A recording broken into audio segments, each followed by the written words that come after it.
commence par la fin, par les hurlements d'une mère qui assiste à l'arrestation brutale de son fils unique.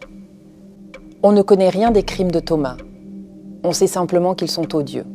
Le village en parle, mais la mère, comme les autres, se taise. On remonte ensuite à la naissance du petit garçon. On voit que c'était un enfant sage et on se demande comment il a pu finir par devenir aussi odieux.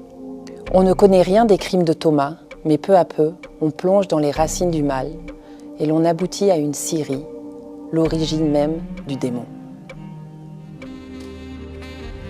Ce que personne n'a jamais su, ce mystère dont on ne parlait pas le dimanche après le match autour d'une bière fraîche, cette sensation que les vieilles tentaient de décortiquer le soir enfouie sous les draps, ce poids, cette horreur planquée derrière chaque phrase, chaque geste, couverte par les capsules de soda, tachée par la moutarde des hot dogs vendus avant le concert. Cette peur insupportable, étouffée par les familles, les écoliers, les chauffeurs de bus et les prostituées.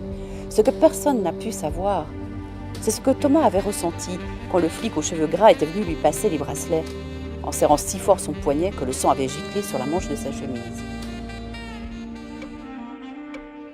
L'auteur du Roi n'a pas sommeil s'appelle Cécile Coulon. C'est une jeune femme de 21 ans. Elle en est à son 2e roman. Ce roman écrit avec une force époustouflante. Le Roi n'a pas sommeil est le 2e roman de Cécile Coulon. C'est un roman fort, poignant. Les mots sont taillés à la serpe. Ils sont d'une violence inouïe, quelquefois abrupte. Cécile Coulon a la manie du détail. On le sent derrière chaque phrase.